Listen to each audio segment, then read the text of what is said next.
एक समय की बात है। भारतवर्ष के एक सुदूर कोने में एक अत्यंत सुंदर और समृद्ध राज्य हुआ करता था, जिसका नाम था चंद्रगढ़। यह राज्य अपनी प्राकृतिक सुंदरता और खुशहाली के लिए जाना जाता था। चारों तरफ हरियाली थी, नदियां कलकल करती बहती थीं और वहां की हवा में फूलों की महक घुली रहती थी। इसी राज्य के एक सुंदर से महल में महाराज उदय प्रताप सिंह और उनकी पत्नी महारानी सुहासिनी अपनी इकलौती और लाडली बेटी राजकुमारी आरोही के साथ रहते थे। महाराज उदय प्रताप सिंह बहुत ही न्यायप्रिय और दयालु स्वभाव के व्यक्ति थे। उनके लिए उनकी प्रजा उनके अपने बच्चों के समान थी।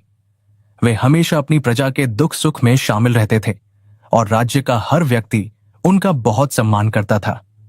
महारानी सुहासिनी भी साक्षात ममता की मूरत थीं। वे दिन का अधिकतर समय गरीबों और जरूरतमंदों की सेवा में बिताती थीं। इन दोनों की आंखों का तारा थी उनकी नन्ही बेटी राजकुमारी आरोही। आरोही इतनी सुंदर थी कि जो भी उसे देखता बस देखता ही रह जाता। उसके बाल काले बादलों की तरह घने और लंबे थे। उसका रंग दूध जैसा सफेद था और उसकी बड़ी बड़ी आंखों में ऐसी मासूमियत थी जो पत्थर दिल इंसान को भी मोम बना दे। आरोही की हंसी से पूरा महल गूंज उठता था। उसकी एक झलक पाने के लिए महल के कर्मचारी और राज्य के लोग हमेशा उत्सुक रहते थे। राजकुमारी आरोही का जीवन किसी सपने जैसा था। उसके पास दुनिया की हर खुशी थी। महल में दर्जनों दास और दासियां हर वक्त उसकी सेवा में लगे रहते थे। उसके लिए रेशम के बेहतरीन कपड़े तैयार किए जाते थे और रसोइये उसकी पसंद का स्वादिष्ट भोजन बनाते थे। सुबह होते ही नन्ही आरोही अपनी मां महारानी सुहासिनी की उंगली पकड़कर महल के विशाल बगीचे में सैर के लिए निकल जाती थी। वहां रंग बिरंगे फूल खिले होते थे और तितलियां मंडराती रहती थीं।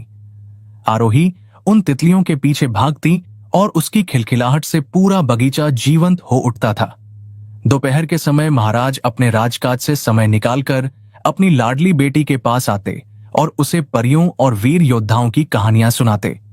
शाम को पूरा परिवार महल की छत पर बैठकर ढलते हुए सूरज को देखता और ठंडी हवा का आनंद लेता।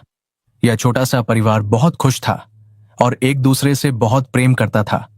उन्हें देखकर ऐसा लगता था मानो दुख का कोई साया कभी उन्हें छू भी नहीं पाएगा। लेकिन कहते हैं कि वक्त का पहिया हमेशा एक जैसा नहीं चलता और खुशियों को किसी की नजर लगते देर नहीं लगती। एक दिन अचानक उस खुशहाल राज्य पर मुसीबतों का पहाड़ टूट पड़ा। राज्य में एक भयानक महामारी फैल गई। यह बीमारी इतनी खतरनाक थी कि लोग चलते चलते गिर पड़ते और फिर कभी नहीं उठते। हवा में मौत का सन्नाटा पसर गया। उस जमाने में चिकित्सा विज्ञान इतना विकसित नहीं था और न ही कोई ऐसे वैद्य थे जो इस अज्ञात बीमारी का इलाज कर सकें। लोग तड़प तड़प कर मर रहे थे और चारों तरफ सिर्फ रोने और चीखने की आवाजें सुनाई देती थीं। महाराज उदय प्रताप सिंह और महारानी सुहासिनी अपनी प्रजा का यह दुख देख नहीं पाए। उन्होंने अपनी जान की परवाह के बिना दिन रात लोगों की सेवा करने का फैसला किया। वे खुद बस्तियों में जाते, बीमार लोगों को दवा और खाना पहुंचाते और उन्हें ढांढस बंधाते। महल के मंत्रियों ने उन्हें बहुत रोका और कहा कि यह बीमारी संक्रामक है, आप दोनों को महल में सुरक्षित रहना चाहिए। लेकिन महाराज ने कहा कि जब मेरे बच्चे तकलीफ में हैं, तो मैं महल की चारदीवारी में कैसे छुप सकता हूं। उनकी यही अच्छाई और दयालुता उनके लिए काल बन गई। सेवा करते करते कुछ ही दिनों में महाराज और महारानी भी उसी भयानक बीमारी की चपेट में आ गए। उनका शरीर बुखार से तपने लगा और कमजोरी इतनी बढ़ गई कि वे बिस्तर से उठ भी नहीं पाते थे। महल के सबसे बड़े हकीमों को बुलाया गया। दूर दूर से जड़ी बूटियां मंगवाई गईं, लेकिन कोई भी दवा असर नहीं कर रही थी। नन्ही राजकुमारी आरोही अपने माता पिता के बिस्तर के पास बैठी रहती। उसकी आंखों से आंसू बहते रहते और वह अपने नन्हे हाथों से कभी मां का सिर दबाती तो कभी पिता के हाथ पकड़कर रोती। वह भगवान से प्रार्थना करती कि उसके माता पिता ठीक हो जाएं, लेकिन होनी को कुछ और ही मंजूर था। कुछ दिनों के भारी कष्ट के बाद महाराज उदय प्रताप सिंह और महारानी सुहासिनी ने हमेशा के लिए अपनी आंखें मूंद लीं। उनकी मृत्यु की खबर सुनते ही पूरे राज्य में शोक की लहर दौड़ गई। महल में हाहाकार मच गया। कल तक जो महल खुशियों से गूंजता था, वहां अब सिर्फ मातम का शोर था। सबसे बुरा हाल उस 8 साल की मासूम राजकुमारी आरोही का था। इतनी छोटी सी उम्र में उसने अपना सब कुछ खो दिया था। अपने माता पिता की मृत्यु का सदमा उसके कोमल बाल मन पर इतना गहरा लगा कि उसकी दुनिया ही उजड़ गई। वह इतना रोई और इतनी डरी कि उसकी आवाज ही चली गई। वह सदमे के कारण पूरी तरह से गूंगी हो गई।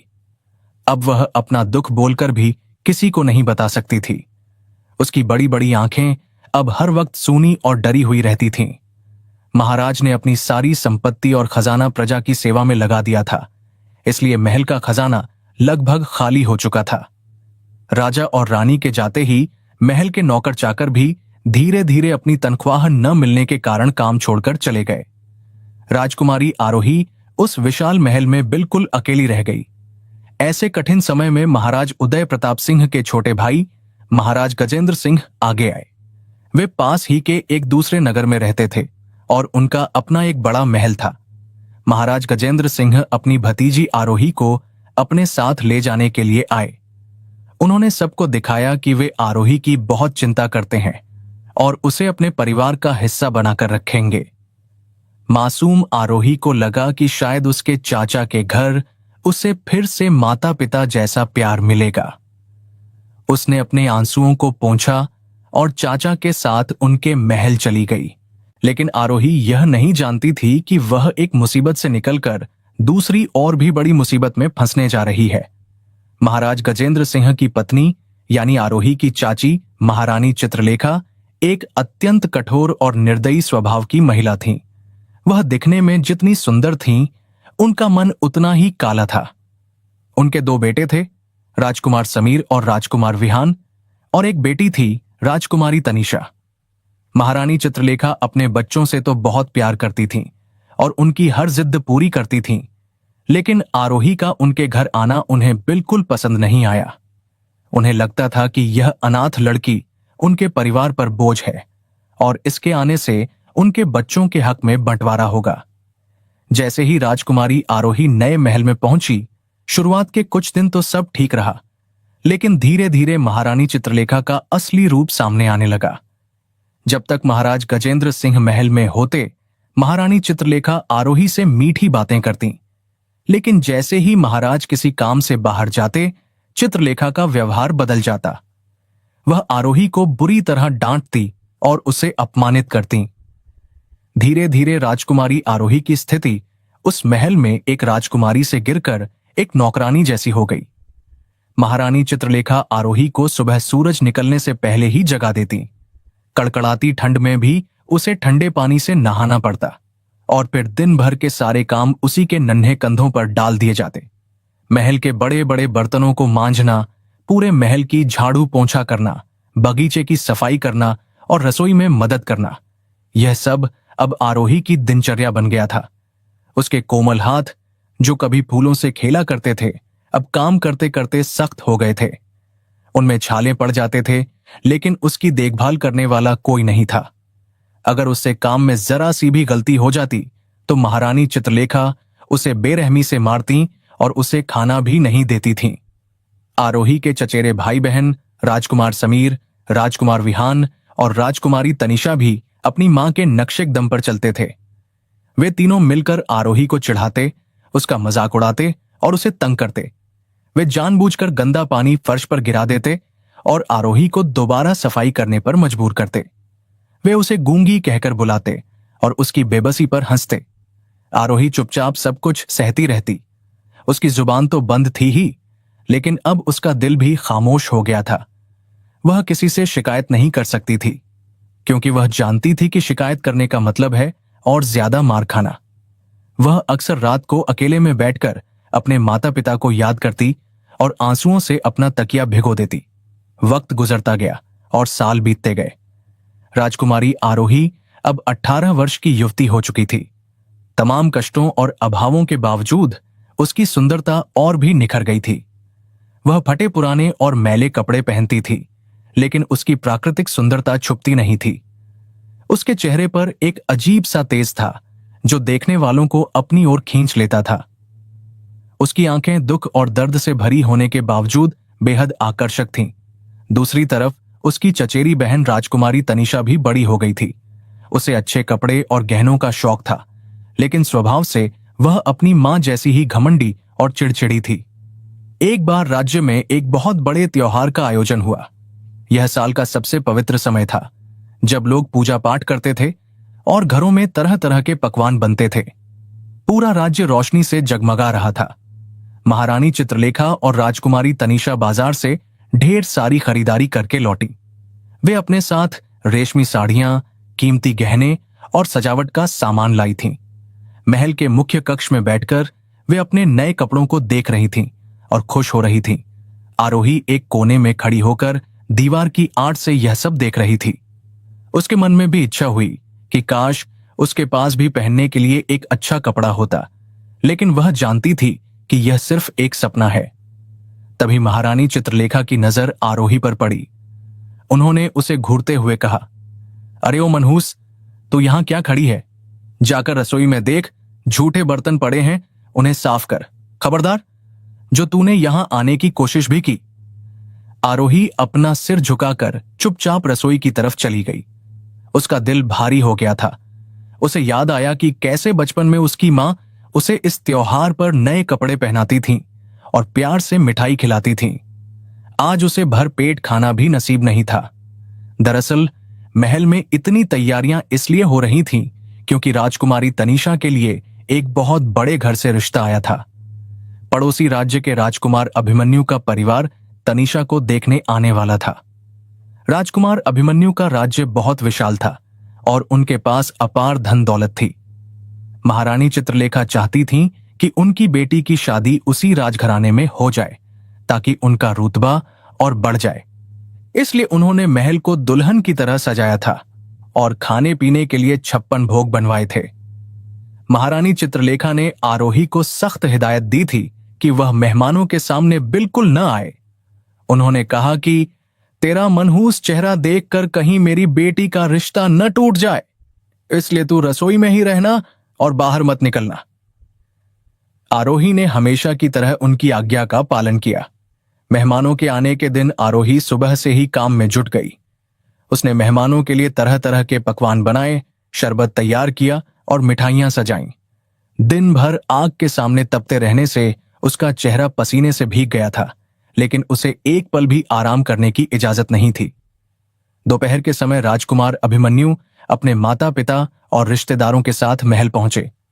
महारानी चित्रलेखा और महाराज गजेंद्र सिंह ने उनका भव्य स्वागत किया। राजकुमारी तनीषा को बहुत ही सुंदर तरीके से तैयार किया गया था। उसने भारी गहने और कीमती लहंगा पहना था। मेहमानों को बैठक में बिठाया गया और बातों का सिलसिला शुरू हुआ। सब कुछ योजना के अनुसार चल रहा था। महारानी चित्रलेखा बहुत खुश थीं। तभी एक गड़बड़ हो गई। राजकुमारी तनीषा मेहमानों के लिए चाय लेकर आ रही थी। वह बहुत इतराकर चल रही थी। अचानक उसका पैर फर्श पर बिछे कालीन में फंस गया और वह लड़खड़ा गई। उसके हाथ से गर्म चाय का प्याला छूटकर सीधा उसकी मां महारानी चित्रलेखा की महंगी साड़ी पर गिर गया। चित्रलेखा जलने और कपड़े खराब होने के कारण गुस्से से लाल हो गईं। उन्होंने बिना सोचे समझे जोर से आवाज लगाई, अरे आरोही, जल्दी आ, यहां सब गंदा हो गया है। चित्रलेखा भूल गई थीं कि मेहमान बैठे हैं और उन्होंने ही आरोही को छुपने के लिए कहा था। महारानी की आवाज सुनते ही आरोही आदत के अनुसार दौड़ती हुई बैठक में आ गई। उसके हाथ में सफाई का कपड़ा था और वह पसीने से लथपथ थी। उसने फटे हुए कपड़े पहने थे, लेकिन जैसे ही वह कमरे में दाखिल हुई, वहां सन्नाटा छा गया। उसकी सादगी और बेपनाह खूबसूरती ने सबका ध्यान अपनी ओर खींच लिया। राजकुमार अभिमन्यु और उनकी मां उसे देखते ही रह गए। पुराने कपड़ों और बिखरे बालों के बावजूद आरोही किसी अप्सरा से कम नहीं लग रही थी। राजकुमार अभिमन्यु की मां ने हैरानी से पूछा, यह लड़की कौन है? महारानी चित्रलेखा को अपनी गलती का एहसास हुआ और वह सकपका गईं। उन्होंने बात संभालते हुए झूठ बोल दिया, जी ये तो हमारे महल की एक मामूली नौकरानी है। यह बेचारी गूंगी है और अनाथ है, हमने इसे आसरा दे रखा है। राजकुमार अभिमन्यु की नजरें आरोही के चेहरे से हट ही नहीं रही थीं। उन्हें उस लड़की की आंखों में एक अजीब सी कशिश और गहराई दिखाई दी। उन्होंने देखा कि कैसे वह चुपचाप फर्श साफ कर रही है और उसकी आंखों में आंसू हैं। राजकुमारी तनीषा का चेहरा शर्म और गुस्से से लाल हो गया। उसे लगा कि आरोही ने जानबूझकर उसका अपमान करवाया है। थोड़ी देर बाद राजकुमार अभिमन्यु की मां ने गंभीर स्वर में कहा, हम इस रिश्ते के बारे में सोचकर आपको खबर भिजवाएंगे। इतना कहकर वे सब वहां से चले गए। उनके जाते ही महल में तूफान आ गया। महारानी चित्रलेखा ने अपना सारा गुस्सा आरोही पर उतार दिया। वह चिल्लाई, तूने मेरी नाक कटवा दी। मैंने तुझे मना किया था ना सामने आने से। तेरी वजह से मेरी बेटी का रिश्ता खराब हो गया। राजकुमारी तनीषा भी चीखने लगी, मां, यह लड़की मेरे लिए पनौती है, इसे यहां से हटाओ।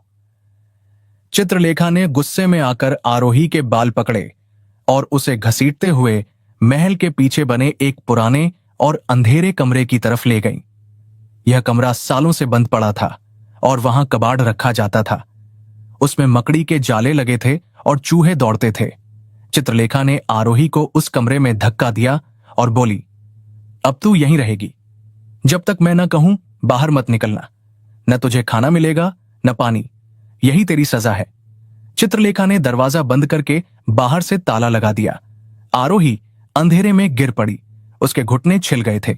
वह डर के मारे कोने में दुबक गई। उसे बहुत जोरों की भूख और प्यास लगी थी, लेकिन उसकी सुनने वाला कोई नहीं था। वह रो भी नहीं सकती थी, क्योंकि उसकी आवाज तो कब की खो चुकी थी। वह बस अपने आंसुओं को पीकर रह गई। उसने हाथ जोड़कर भगवान से प्रार्थना की, हे ईश्वर, मेरा क्या कसूर है? मैंने कभी किसी का बुरा नहीं चाहा, फिर मुझे इतनी बड़ी सजा क्यों मिल रही है? तुम तो सब जानते हो, मुझ पर दया करो। उस कालकोठरी में आरोही ने 2 दिन और 2 रातें बिताईं। भूख से उसका पेट अंदर धंस गया था और प्यास से उसका गला सूखकर कांटा हो गया था। वह इतनी कमजोर हो गई थी कि उठने की हिम्मत भी नहीं बची थी। 2 दिन बाद जब खबर आई कि राजकुमार अभिमन्यु के परिवार ने रिश्ता मना कर दिया है, तो चित्रलेखा का गुस्सा 7वें आसमान पर पहुंच गया। उन्होंने दरवाजा खोला और आरोही को बाहर निकाला। उन्होंने उसे बेरहमी से पीटा और फिर से काम पर लगा दिया। आरोही के शरीर पर चोट के निशान थे, लेकिन उसे आराम करने का मौका नहीं दिया गया। समय अपनी गति से चलता रहा और आरोही के दुखों का अंत नजर नहीं आ रहा था। कुछ महीनों बाद एक और दुखद घटना घटी। महाराज गजेंद्र सिंह किसी राजकीय कार्य से दूसरे शहर गए हुए थे। वहां अचानक उनकी तबीयत बिगड़ी। पता चला कि उन्हें भी वही बीमारी हो गई है जिसने आरोही के माता पिता की जान ली थी। कुछ ही दिनों में महाराज गजेंद्र सिंह की मृत्यु हो गई। इस खबर से महल में फिर से शोक मनाया गया। आरोही को अपने चाचा के जाने का बहुत दुख हुआ, क्योंकि वही एक ऐसे व्यक्ति थे जो कभी कभी उसे दया की नजर से देख लेते थे। लेकिन अब आरोही पूरी तरह से अपनी क्रूर चाची और चचेरे भाई बहनों के रहमो करम पर थी। महाराज की मृत्यु के बाद महारानी चित्रलेखा और भी ज्यादा स्वतंत्र और निरंकुश हो गईं। अब उन्हें रोकने टोकने वाला कोई नहीं था। उन्होंने आरोही का जीवन नरक बना दिया। लेकिन भगवान की लीला भी अजीब होती है। जब वह एक दरवाजा बंद करता है तो दूसरा खोल देता है। कुछ समय बीतने के बाद राजकुमारी तनीषा के लिए एक और रिश्ता आया। इस बार रिश्ता एक बहुत ही प्रतिष्ठित और शक्तिशाली राज्य से आया था। उस राज्य के राजकुमार का नाम था आर्यन सिंह। राजकुमार आर्यन न केवल रूपवान थे, बल्कि बहुत बुद्धिमान और वीर भी थे। उनके पिता महाराज सुरेंद्र सिंह और माता महारानी गायत्री देवी बहुत ही सुलझे हुए और नेक विचारों वाले लोग थे। इस रिश्ते को लेकर महारानी चित्रलेखा बहुत उत्साहित थीं। उन्हें लगा कि यह मौका हाथ से नहीं जाना चाहिए। मेहमानों के आने के दिन महल को फिर से सजाया गया। इस बार चित्रलेखा ने कसम खाई थी कि वह आरोही को किसी भी हाल में मेहमानों के सामने नहीं आने देंगी। उन्होंने आरोही को सख्त चेतावनी दी और उसे रसोई घर में सबसे पीछे वाले हिस्से में काम करने के लिए भेज दिया। वहां बहुत गर्मी थी और धुएं की वजह से सांस लेना भी मुश्किल हो रहा था। राजकुमार आर्यन अपने माता पिता के साथ महल पहुंचे। उनका स्वागत सत्कार हुआ। राजकुमारी तनीषा ने अपने सबसे महंगे कपड़े पहने और बहुत ज्यादा बनाव श्रृंगार किया ताकि वह राजकुमार को प्रभावित कर सके। सब लोग मुख्य कक्ष में बैठे बातें कर रहे थे। तनिषा मेहमानों के लिए नाश्ता परोस रही थी। राजकुमार आर्यन बहुत ही शांत स्वभाव के थे। वे तनिषा की बातों का जवाब तो दे रहे थे, लेकिन उनकी नजरें कुछ और ही ढूंढ रही थीं। उन्हें महल के माहौल में कुछ अजीब सा कृत्रिमपन महसूस हो रहा था। तभी अचानक रसोई घर से शोर सुनाई दिया। एक नौकरानी भागती हुई आई और चिल्लाई, आग लग गई, आग लग गई, रसोई में आग लग गई। यह सुनते ही वहां अफरा तफरी मच गई। महारानी चित्रलेखा घबरा कर उठी। राजकुमार आर्यन ने तुरंत पूछा, क्या अंदर कोई है? नौकरानी ने कांपते हुए कहा, जी, वहां वह गूंगी लड़की आरोही फंसी हुई है। यह सुनते ही राजकुमार आर्यन ने एक पल भी नहीं सोचा। महारानी गायत्री देवी चिल्लाईं, बेटा रुको, यह खतरनाक है। लेकिन आर्यन तब तक रसोई की तरफ दौड़ चुके थे। उन्होंने देखा कि रसोई से काले धुएं का गुबार निकल रहा है। आग की लपटें तेजी से फैल रही थीं। वहां काम करने वाले बाकी लोग बाहर भाग आए थे, लेकिन आरोही अंदर ही फंसी रह गई थी। तेल का एक बड़ा बर्तन गिरने से आग ने भयंकर रूप ले लिया था और दरवाजा भी आग की लपटों से घिर गया था। आरोही धुएं के कारण बुरी तरह खांस रही थी। उसका दम घुट रहा था। वह डर के मारे एक कोने में सिमट गई थी। उसे लगा कि आज उसका अंत निश्चित है। उसने अपनी आंखें बंद कर लीं और अपने माता पिता को याद किया। तभी उसे लगा कि कोई उसे उठाने की कोशिश कर रहा है। उसने आंखें खोलीं तो देखा कि एक नौजवान अपनी जान की परवाह किए बिना आग के बीच खड़ा है। वह राजकुमार आर्यन थे।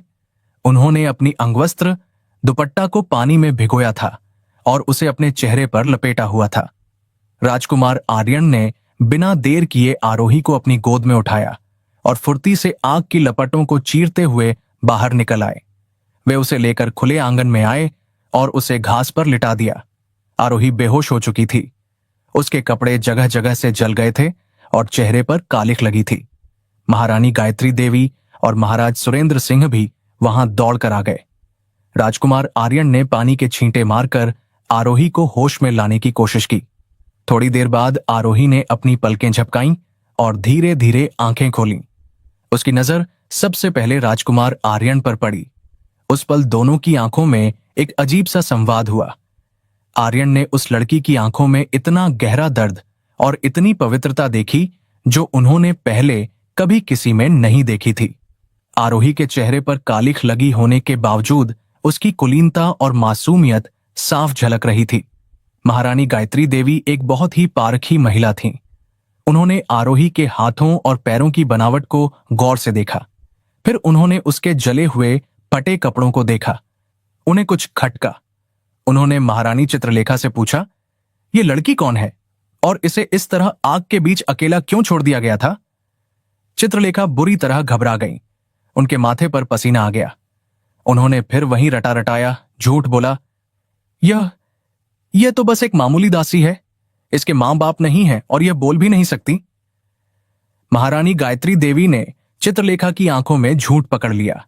उन्होंने आरोही के पास जाकर उसके सिर पर हाथ रखा। आरोही उनके स्पर्श से सिहर उठी, क्योंकि उसे प्यार भरे स्पर्श की आदत नहीं थी। गायत्री देवी ने देखा कि आरोही की आंखों से आंसू बह रहे हैं, लेकिन वह कोई आवाज नहीं कर रही। उन्होंने उसके हाथों को अपने हाथों में लिया और देखा कि उन कोमल हाथों में छाले पड़े हुए थे और पुराने घावों के निशान थे। यह किसी नौकरानी के हाथ नहीं लग रहे थे, बल्कि किसी ऐसे व्यक्ति के लग रहे थे जिसे जबरदस्ती कष्ट दिया गया हो। आग बुझा दी गई और सब लोग वापस महल के अंदर आए, लेकिन राजकुमार आर्यन का मन अशांत था। वे बार बार उस लड़की के बारे में सोच रहे थे। उन्हें विश्वास नहीं हो रहा था कि वह एक साधारण नौकरानी है। उनके मन में उस लड़की के लिए एक अजीब सी तड़प और सुरक्षा की भावना जाग उठी थी। वह शाम बिना किसी नतीजे के बीत गई और वे लोग अपने महल लौट आए। रात को राजकुमार आर्यन को नींद नहीं आई। उन्होंने अपनी मां से कहा, मां, उस लड़की की आंखों में एक पुकार थी। मुझे लगता है वहां कुछ बहुत गलत हो रहा है। वह लड़की दासी नहीं लगती। महारानी गायत्री देवी ने सहमति में सिर हिलाया और कहा, मुझे भी यही लगता है बेटा। उस लड़की के चेहरे मोहरे में राजसी लक्षण थे। हमें सच्चाई का पता लगाना होगा। अगले ही दिन राजकुमार आर्यन ने अपने सबसे विश्वासपात्र गुप्तचरों को उस राज्य में भेजा। उन्हें आदेश दिया गया कि वे उस गूंगी लड़की के अतीत और वर्तमान के बारे में पूरी जानकारी लेकर आएं। 2 दिन बाद गुप्तचर वापस आए और उन्होंने जो खबर दी उसे सुनकर राजकुमार आर्यन और उनके माता पिता सन्न रह गए।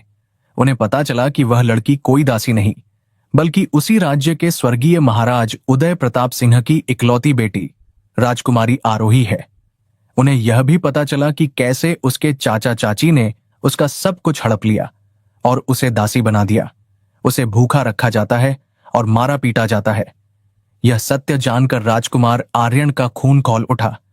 उनकी आंखों में क्रोध की ज्वाला धधक उठी। उन्होंने तुरंत निर्णय लिया। उन्होंने अपने पिता से कहा, पिताजी, मैं राजकुमारी तनिषा से विवाह नहीं करूंगा।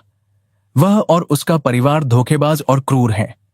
मैं उस अभागन राजकुमारी आरोही को उनका खोया हुआ सम्मान दिलाऊंगा और उसी से विवाह करूंगा। महाराज सुरेंद्र सिंह और महारानी गायत्री देवी को अपने बेटे के इस फैसले पर बहुत गर्व हुआ। उन्होंने कहा कि हम तुम्हारे साथ हैं। धर्म और न्याय यही कहता है कि हम उस बच्ची की मदद करें। अगले दिन राजकुमार आर्यन अपने पूरे लवाजमे के साथ फिर से चित्रलेखा के महल पहुंचे। इस बार उनके साथ सैनिक और मंत्री भी थे। महारानी चित्रलेखा और तनिषा उन्हें देखकर बहुत खुश हुईं। उन्हें लगा कि राजकुमार शादी की तारीख पक्की करने आए हैं। चित्रलेखा आरती की थाली लेकर आगे बढ़ीं, लेकिन महाराज सुरेंद्र सिंह ने हाथ के इशारे से उन्हें रोक दिया। उनका चेहरा गंभीर था। महारानी चित्रलेखा ने घबराते हुए पूछा, क्या हुआ महाराज? सब कुशल मंगल तो है? महारानी गायत्री देवी ने कड़े स्वर में कहा, हमें राजकुमारी आरोही से मिलना है।